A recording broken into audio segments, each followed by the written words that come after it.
Hello दोस्तों, नमस्कार। जैसा कि आपको पता है यूपी पुलिस का फॉर्म जो 60,000 की वैकेंसी आई थी वो चालू हो गई है। तो बात करते हैं यूपी कांस्टेबल की, जिसका आप सभी लोगों को बहुत ज़्यादा इंतजार है। तो इसको कैसे ऑनलाइन करते हैं, सबसे पहले आपको वेबसाइट पे चले जाना। वेबसाइट आपको सरकारी जल किसी भी वेबसाइट में मिल जाएगी। 60,244 जो पोस्ट है आपको, तो देखिए यहाँ पे आपको मार्कशीट कक्षा 10 के हिसाब से पूरी डिटेल फिल करनी होती है। जो भी आपका मार्कशीट है हाई स्कूल का उसको निकाल लीजिए और पूरी आपको यहाँ पे फर्स्ट नेम डालना हो। जैसे मान लो मेरा नाम सनी देवल है, तो मैं सनी और फर्स्ट नेम और लास्ट नेम पे देवल डालूंगा और यहाँ पे अपना पूरा नाम डाल दूंगा। जो भी मेरा नाम होगा उसको पूरा मैं डाल देता हूँ। और इसके बाद नेक्स्ट मुझे क्या करना है, मुझे यहाँ पे अपना डेट ऑफ बर्थ डालना है अपना मार्कशीट के हिसाब से। तो यहाँ पे मुझे डेट ऑफ बर्थ बिल्कुल सेम सेलेक्ट कर लेना है। और इसके बाद में जहाँ से सिलेक्ट हो जाता है और नेक्स्ट हमें क्या करना है कि अपना फादर का नेम ऐड करना होता है। तो यहाँ मुझे फादर का नेम डाल देना अपनी मार्कशीट के हिसाब से। और माता का नाम भी आप उसमें देख सकते हैं, जो भी माता का नाम लिखा होगा वो भी आप फिल कर दीजिए। और माता का नाम डालने के बाद में आपको यहाँ पे मेल फीमेल जेंडर चयन करना होता है। यहाँ पे मेल फीमेल जो भी आप हो वो कर सकते हैं। और यहाँ पे आपको मोबाइल नंबर डालना होता है जो आपके आधार कार्ड से लिंक हो, वो ज़्यादा बेटर रहेगा। तो जो आपका आधार कार्ड पे नंबर लिंक अभी कोई भी कर सकते हैं, लेकिन डिजी लॉकर में आपको प्रॉब्लम आ सकती है। इसलिए आप ये चीज़ ध्यान रखिएगा कि यहाँ पे अपना जो आधार कार्ड में नंबर लिंक वो ही डालिएगा। तो यहाँ मैं करता हूँ अपना मोबाइल नंबर पुष्टि कर देता हूँ, और क्योंकि इसी में ओटीपी आना है। और ईमेल पे तो ओटीपी नहीं आ रहा तो कोई दिक्कत नहीं, बट इन फ्यूचर ईमेल ऐसा डालें जो आपके मोबाइल पे लॉगिन हो, किसी दूसरे का डॉक्यूमेंट मतलब डिटेल्स यूज नहीं करें। और यहाँ पे आधार नंबर आप कंपलसरी नहीं है, आप डाल भी सकते हैं अगर आपके इच्छा तो डाल सकते हैं, लेकिन ईमेल आईडी आपको कंपलसरी। ईमेल आईडी यहाँ पे आपको इंटर कर देनी है। और ईमेल आईडी की बात करें तो ईमेल आईडी इसे डालिएगा जो आपके लिए आपके मोबाइल पे लॉगिन हो। तो कैपिटल लेटर मैटर नहीं करता, आप किसी में डाल सकते हैं, बस ये सही होनी चाहिए, सही होनी इंपॉर्टेंट है। तो जो भी आपकी ईमेल आईडी होती है आप उसको पूरा डालिएगा।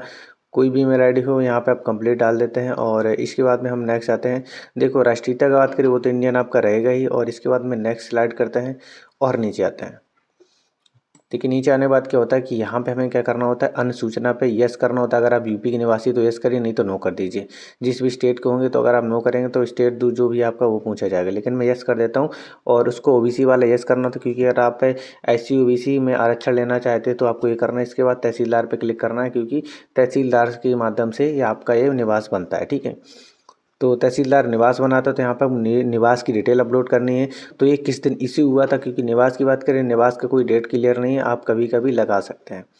यहाँ पे देखिए 2023 में कोई भी डिलीट कर लूँगा, मुझे कोई दिक्कत नहीं होगी, क्योंकि इसकी एक परमानेंट डेट नहीं है थी। बट अगर आप 2023 के डॉक्यूमेंट्स 1 अप्रैल 2023 की यूज करें बहुत ज़्यादा बेटर रहेगा, आपका बहुत अच्छा चांस रहेगा, मीन्स कि आपको कोई फॉर्म में प्रॉब्लम नहीं होगी। ओके, इसके बाद यहाँ पे हमें जो सीरियल नंबर होता है, ठीक है, आवेदन संख्या नहीं, सीरियल नंबर, ठीक है, तो आपको वो इंटर करना होता है। लगभग 12-13 अंकों का होता है, उसको आप इंटर कर देंगे। और आपको गृह जनपद, जो भी आपका निवास में गृह जनपद होगा, आपको वो सिलेक्ट कर लेना है। इसके बाद यहाँ पे कैटेगरी की बात करें, एससी जनरल ओबीसी जो भी ईडब्ल्यू जो भी हो आपको सिलेक्ट कर लेना है। जनरल की बात करें उसके लिए तो कोई डॉक्यूमेंट्स की ज़रूरत नहीं है। और यहाँ पे आप तहसीलदार करें, क्योंकि जो हमारे यहाँ स्टेट में होता है वो तहसीलदार से ही निवास बनते हैं। तो आप तहसीलदार सेलेक्ट करिए। और यहाँ पे आपको जिस दिन आपका यानी कि एक तरीके से देखा जाए जारी हुआ था वो डेट डालनी है आपको। और इसके बाद यहाँ पे सीरियल नंबर डालना होता है, तो यहाँ पे सीरियल नंबर डाल दीजिए। और नेक्स्ट आपको आवेदन संख्या भी डालनी है। आपके पास ये सर्टिफिकेट होना चाहिए, ऐसा नहीं कि आपने डाल दिया है। तो यहाँ पे आपको एप्लीकेशन नंबर सबमिट कर देना है। एप्लीकेशन जैसे आप सबमिट करेंगे और इसके बाद में क्या होगा कि मैंने आपको बताया था कि 1 अप्रैल 2023 के बाद का डॉक्यूमेंट्स जाति लगेगा, उसके पहले का नहीं लगेगा आपका। ठीक है, मैं आपको दिखा देता हूँ। जैसे कोई जाति होगी, 1 मिनट रुकिए, मैं आपको दिखाता हूँ कि अगर कोई कास्ट सर्टिफिकेट है उसको कैसे हम मैनेज कर सकते हैं। मीन्स चलिए, मुझे तो नहीं मिल रही, मैं देखता हूँ बाद में। बट मैंने आपको बता दिया कि ये सीरियल नंबर ऊपर और इसके बाद नेक्स्ट फिर। और यहाँ पे आप स्वतंत्रता सेनानी मीन्स आपने कभी ये स्वतंत्रता सेनानी आश्रित है, मतलब आपके पिता लोगों ने किसी लोगों ने अगर स्वतंत्रता सेनानी में, इस प्रकार से आप कर सकते हैं। इसको डिटेल को चेक कर सकते हैं। अगर आपके पास होमगार्ड में सेवा की है तो यस कर दीजिए, कि आप पूर्व सैनिक है तो यस कर दीजिए, अदरवाइज नो ही रहने दीजिए। इस सभी को नो ही करना है। तो इसके बाद नीचे आ जाते हैं। यहाँ पे आपको बोर्ड की बात करें, सीबीएसई बोर्ड, यूपी बोर्ड, जो भी आपका बोर्ड होगा यहाँ पे सेलेक्ट कर लेना। यहाँ पे स्कूल का नाम नहीं डालना, आपको बोर्ड का नाम डालना केवल। और जारी की तिथि बात करें, सबसे लास्ट में आप जाएंगे, वहाँ पे आपको डेट दिख जाएगा कि किस दिन उत्तीर्ण करने का महीना कौन सा है। ठीक है, जो हाई स्कूल का यहाँ पे डिटेल फिल कर रहे हैं आप, तो किस दिन आपका ये उत्तीर्ण हुआ था, कि यानी कब रिजल्ट आया था, सबसे लास्ट में लिखा रहता है। तो आप वो डेट सेलेक्ट कर सकते हैं। ओके, यहाँ पे पास करना आपको, क्योंकि एपरिंग वाले फॉर्म नहीं भर सकते। अगर कोई सोचे कि मैं इंटरमीडिएट में एपरिंग पे हूँ तो फॉर्म नहीं भर सकता। यहाँ पे आपको रोल नंबर फिल करना है। रोल नंबर तो सभी को पता ही रहता है। तो सिंपली आप यहाँ पे रोल नंबर डाल सकते हैं। इसके बाद नेक्स्ट क्या होता है कि आपको सर्टिफिकेट नंबर डालना होता है। तो देखिए यहाँ पे 1 मिनट में यहाँ पे अपना रोल नंबर सिलेक्ट कर लेता हूँ। तो जो भी आपका रोल नंबर है वो रोल नंबर डाल दीजिए। इसके बाद में आपको सर्टिफिकेट नंबर या फिर अंक पत्र संख्या देखिए यहाँ पे ये रोल नंबर हो जाता है और वो सर्टिफिकेट नंबर हो जाता है साइड वाला, ठीक है। उसमें खुद लिखा रहता है, तो आप इस चीज़ को फिल कर सकते हैं। तो देखिए यहाँ पे मैंने सर्टिफिकेट नंबर फिल कर दिया है और इसके बाद में केवल एक चीज़ ही फिल करनी, या फिर आप सर्टिफिकेट नंबर या फिर मार्कशीट का सीरियल नंबर यहाँ पे इंटरमीडिएट का बोर्ड सेलेक्ट कर लीजिए। और इसके बाद यहाँ पे किस दिन यानी कि आपका रिजल्ट घोषित हुआ था उसका मंथ और आपको मीन्स ईयर सेलेक्ट करना है। यानी कि चलिए मैं डॉक्यूमेंट से रिसीव कर लेता हूँ क्योंकि डॉक्यूमेंट्स मुझे अपलोड भी करने पड़ेंगे। तो हाई स्कूल और इंटरमीडिएट का फ़ोटो अपलोड भी करना पड़ेगा आपको, और स्कैन कॉपी। और अच्छा कहीं भी आप कैफ़े में जाकर स्कैन करवा सकते हैं क्योंकि स्कैन कॉपी बहुत बेहतरीन होनी चाहिए। और इसके बाद यहाँ पे आपको रोल नंबर डालना है। तो यहाँ पे जो आपका इंटरमीडिएट का रोल नंबर होगा यहाँ पे आपको फिल कर देना। इसके बाद सर्टिफिकेट नंबर डालना है, तो आपका जो भी सर्टिफिकेट होगा यहाँ पे आप इंटर कर दीजिए। इसके बाद नीचे आते हैं, हमारी नेक्स्ट जो चीज़ें हैं उसको हम फिल करते हैं। अगर आपने ओ लेवल कंप्यूटर से किया है तो आप यस कर देंगे, अगर आपने नहीं किया है तो आप नो कर देंगे। और अगर आपने प्रशासनिक सेना में काम किया तो यस कर दें, नहीं तो नो कर दें। एनसीसी किया है तो यस कर सकते हैं आप, अगर बी सर्टिफिकेट है तो। इसमें मांगा है कि जो आपका एड्रेस है वो आपको फिल कर देना, तो आप यहाँ पे अपना एड्रेस फिल कर सकते हैं। सिंपल जो भी आपका एड्रेस होगा इस चीज़ को आप फिल कर सकते हैं। और आप यहाँ पे गांव सिटी का नाम डाल सकते हैं और यहाँ पे अपना स्टेट सेलेक्ट कर सकते हैं। यहाँ पे डिस्ट्रिक्ट जो भी होगा आपका पिन नंबर यहाँ पे सेलेक्ट कर सकते हैं, पिन कोड जिसको हम बोलते हैं। लेकिन ये चीज़ हमारे आधार कार्ड से सेम करनी चाहिए पते में, यानी कि आपका जो परमानेंट एड्रेस है वो बिल्कुल सेम होना चाहिए आधार कार्ड के हिसाब से। और यानी कि जो आपका पत्राचार कॉरेस्पेंडिंग ये तो चेंज हो सकता है, बट परमानेंट वाला आपका बिल्कुल आधार जैसा होना चाहिए। चलिए मैं इसको एक बार चेक कर लेते हैं। चलिए मेरा फॉर्म कंप्लीट हो गया, मैं इसको एक बार चेक कर लूँगा कि कहीं कोई मिस्टेक नहीं है। ओके, चलिए डॉक्यूमेंट से मेरा आ जाता है और इसके बाद मैं एक बार इसको चेक कर लेता हूँ क्योंकि चेक करना बहुत इंपॉर्टेंट है। डेट ऑफ बर्थ हर एक चीज़ आप चेक कर लीजिए कि कोई मिस्टेक तो नहीं है।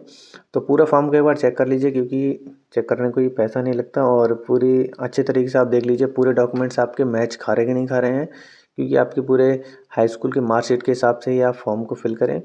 पूरी डिटेल्स आप एक बार चेक कर लें, अपना नंबर वगैरह चेक कर लें क्योंकि बाद में आपको कोई प्रॉब्लम ना हो पाए। तो चलिए मैं इसको चेक कर लेता हूँ और इसके बाद मैं करता हूँ अपना सबमिट फॉर्म। ओके, तो मैंने हर एक चीज़ देख ली है, बढ़िया, कोई दिक्कत नहीं है। इसके बाद हम नेक्स्ट पे क्लिक करते हैं और OTP जाएगा हमारे जो हमने नंबर डाला है। तो रिव्यू करेंगे, एक बार हम इसको फर्स्टली देख लेते हैं। यानी कि चेक करने वाला भी फॉर्म आता है, ये चेक करने वाले यहाँ पे पूरी चीज़ें दिख जाती हैं। इसको हम क्या करेंगे, टिक मारेंगे, यानी कि मैं घोषणा करता हूँ कोई भी इसमें हर एक चीज़ दी हुई, यानी कि आपको ये केवल आपके पास एक बीबी होनी चाहिए, 2 बीबियाँ होंगी तो आपका फॉर्म कैंसिल हो जाएगा भाई। तो सबमिट कर देते हैं और OTP हमारे जो रजिस्टर्ड मोबाइल नंबर उस पर चला जाता है। और यहाँ पे देखिए आपको नंबर मिल जाता है, रजिस्ट्रेशन नंबर आपको मिल जाता है। आपका पंजीकरण नंबर मैंने ब्लैक कर दिया सिक्योरिटी रीजन की वजह से।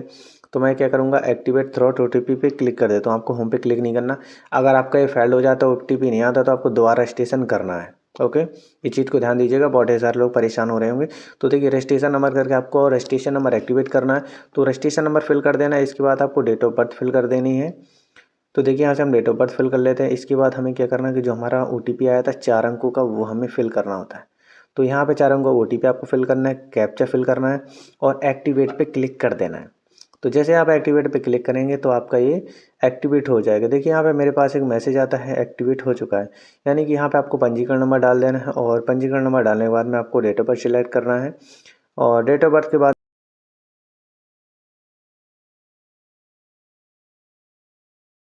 तो डे फिर हम दोबारा लॉगिन कर लेते हैं। लॉगिन करने के बाद देखेंगे कि हमें पेमेंट करना होता है और ये हमारा यहाँ पे एक्टिवेट हो जाता है। और यहाँ पे हमें 400 रुपये पेमेंट करना होता है। जनरल OBC कोई भी कैटेगरी होता है, आपको पता है कि 400 रुपये का पेमेंट सभी को करना है। और इसके लिए आप नेट बैंकिंग यूज कर सकते हैं, UPI भी कर सकते हो। और रिसेंटली UPI को ऐड किया गया है और इसमें कोई टेक्निकल प्रॉब्लम रहती है तो आप इसको रात में पेमेंट करें तो ज़्यादा बेटर रहेगा।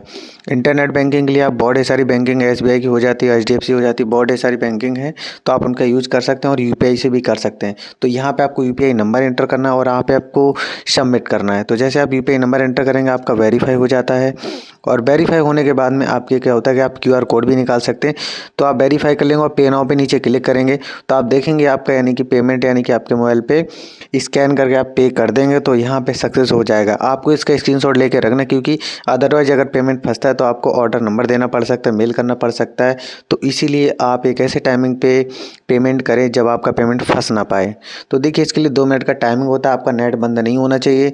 और यहाँ पे अब हमें डॉक्यूमेंट्स अपलोड करने होते हैं। फोटोग्राफ की बात करें, कोई भी ऐसी कंडीशन नहीं है कि आपको डेट ऐड करनी है, उसमें आपको नाम ऐड करना है, ऐसा कोई कंडीशन नहीं है। आपको सिग्नेचर की बात करें तो लगभग 5 से 20 KB के बीच में होना चाहिए, वो अपलोड कर लीजिए। और वाइट बैकग्राउंड में होना चाहिए और थोड़ा साफ दिखना चाहिए, पूरा मतलब स्पष्ट क्लियर होना चाहिए। और फोटोग्राफ की बात करें तो लगभग आपको 50 से KB तक की, यानी कि 20 KB से 50 KB के बीच में होनी चाहिए। और क्वालिटी सही होनी चाहिए और फेस दिखाई देना चाहिए, ऐसा नहीं कि धुंधला होना चाहिए, आपका फेस दिखाई देना चाहिए, ये ज़्यादा इंपॉर्टेंट है। तो देखिए 30 से 50 के बीच हम फ़ोटो बना देते हैं और देख लेते हैं फ़ोटो क्लियर है, कोई दिक्कत नहीं है। और इसका करेक्शन भी डेटा था, अगर आपके साथ कुछ गलत हो जाता है, फॉर्म में कुछ मिस्टेक हो जाती है तो आप करेक्शन फॉर्म में इस चीज़ को क्लियर कर सकते हैं। देखिए फ़ोटो बिल्कुल क्लियर है, यानी कि कान दिखाई देने चाहिए और चेहरा, आँखें सब कुछ दिखाई देनी चाहिए। कोई भी सनग्लासेस यूज़ नहीं होना चाहिए कि कोई बंदा चश्मा लगा के इस चीज़ को नहीं खिंचवा सकता। ओके, इसके बाद यहाँ पे हाई स्कूल का जो मार्कशीट होता है यहाँ पे आपको एंटर करना होता है। और हाई स्कूल की बात करें, आपको JPG PDF किसी में भी ऐड कर सकते हैं, लेकिन मैं आपको सजेस्ट करूँगा कि आप JPG में यूज़ करें। तो यहाँ पे क्या होता है, हम इसको क्या करेंगे, इसका साइज़ ज़्यादा है तो इसको कम करना भी आपको बता देता हूँ, क्योंकि बहुत ढेर सारे लोगों का दिक्कत होता है। एक अच्छी क्वालिटी में आपको फ़ोटो पहले खींचनी पड़ेगी, इसके बाद उसको कम करने में प्रॉब्लम आती है। तो आपको पूरा वीडियो बताऊँगा, मुझे ये नहीं मतलब कि आप चैनल को लाइक करें, शेयर करें, सब्सक्राइब करें, मैं आपको जानकारी दे रहा हूँ, ये मेरे लिए इंपॉर्टेंट है। तो देखिए यहाँ पे हम क्या करेंगे, इसको क्रॉप करेंगे और मैं इसको क्रॉप कर देता हूँ और नीचे से साइड कट करेंगे और यहाँ पे हम सेलेक्ट करके इसको कट कर लेंगे जितना हमें चाहिए और उसी को हम लेंगे। ठीक है, तो हम क्या करेंगे, इसको हम सेलेक्ट करके दोबारा कट करके अपना साइज निकाल लेते हैं और साइज जो होना चाहिए हमारा 100 KB के अंडर होना चाहिए। ओके, तो हम यहाँ पे क्रॉप करेंगे और इसके बाद देखेंगे इसका साइज़ बहुत ज़्यादा 1.2 MB हो जाता है।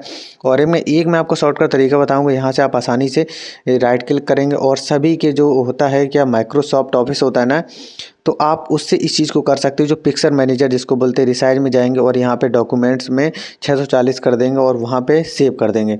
तो इससे क्या होगा कि आपका ये जो फाइल है, ये फाइल का साइज सही हो जाएगा। और फिर भी सही नहीं होता है, इस जैसे 112 हो जाता है तो इसका क्या करेंगे, राइट क्लिक करेंगे और इसको हम देखा जाए तो अगर हम पेंट से हम कम करके इसका थोड़ा पिक्सल कम करके इसको हम 100 KB के अंदर ले आएंगे और फिर हम इसको अपलोड कर देंगे, क्योंकि हमें क्वालिटी को भी बनाए रखना है। अगर क्वालिटी कम हो जाती तो हमारे साथ दिक्कत हो जाएगी और हमारा फॉर्म रिजेक्ट भी हो सकता है।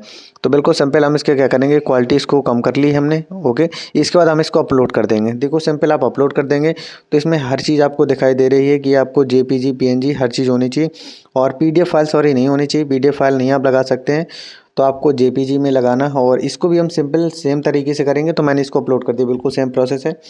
और जैसे हाई स्कूल होता है ऐसे इंटर को भी अपलोड कर देना, बट क्लियर होनी चाहिए। और यहाँ पे बात करें तो यहाँ पे OBC का सर्टिफिकेट, जो भी आपका सर्टिफिकेट, जो भी कैटेगरी है, जो वो आपको डाल देना है। अगर आप SC का डाल दीजिए, जो भी कैटेगरी, जनरल वालों के लिए नहीं ऑप्शन आएगा लगभग। तो इस प्रकार से आप कर सकते हैं। और मैं बता दूँ, डिजी लॉकर में आपको डॉक्यूमेंट्स ये स्कैन करके भी डालने हैं। तो डिजी लॉकर में कैसा करना है उसका वीडियो आपको नेक्स्ट वीडियो मिल जाएगा। तो अभी क्योंकि अभी ऑप्शन नहीं आ रहा है इसका, और मैसेज में लिखा भी हुआ है कि अभी डिजी लॉकर वाला ऑप्शन अवेलेबल नहीं है, इसको बाद में एक्टिवेट किया जाएगा। लेकिन आपका फॉर्म से कोई लेना देना नहीं है, फॉर्म आपका भर जाएगा, लेकिन डिजी लॉकर के माध्यम से आपको वेरीफाई करना पड़ेगा, तो बाद में कर सकते हैं आप। यहाँ पे आपको अपना सर्टिफिकेट अपलोड कर देना है। इसके बाद क्या होता है, यहाँ पे निवास आपको अपलोड करना है, जो भी आपका निवास होगा तो आपको यहाँ पे डालना है। जैसे कि आपको निवास के बारे में पता है कि इसका भी 100 KB के अंडर यानी कि मतलब होना चाहिए, बाहर अगर जाएगा तो आपको प्रॉब्लम हो जाएगी। तो आप इसको स्मॉल में करके इसको साइज़ इसका एक ले सकते हैं कि एक अच्छी क्वालिटी बना रहा है। और लगभग देखते हैं कितना साइज़ हो जाता है इसका, और इसका साइज़ क्लियर है। हम इसको अपलोड कर देते हैं और अपलोड करने के बाद देखेंगे ये पूरा यानी कि हमारी फाइल रेडी हो जाती है और हम इसको फाइनल सबमिट कर सकते हैं। आप बहुत सावधानी के साथ में इस चीज़ को चेक करके करिए। और देखिए मैं सब चीज़ें ऐड कर दी मैंने, और इस चीज़ को हम फाइनल सबमिट करेंगे। देखिए ऊपर लिखा डिजी लॉकर के माध्यम से जल्दी सूचना दी जाएगी, तो अभी डिजी लॉकर के माध्यम से सूचना भी नहीं आई हुई, और जैसे ही सूचना आती है आपको सूचित कर दिया जाएगा। तो मैंने सबमिट कर दिया, ये मेरा फाइनल प्रिंट आउट हो जाता है और पेमेंट भी हर चीज़ कर चुका है। तो उम्मीद करता है आपको वीडियो पसंद आए। ज़्यादा से ज़्यादा दोस्तों शेयर करो कैसे फॉर्म भरना है, और चैनल को लाइक कर दो, शेयर कर दो। अगर वीडियो अच्छा लगे तो ही करिएगा। Thank you so much. मिलते हैं नए वीडियो के साथ में। और पुलिस की जानकारी के लिए, पुलिस से रिलेटेड संबंधित जो भी जानकारी के लिए चैनल को सब्सक्राइब कर लें।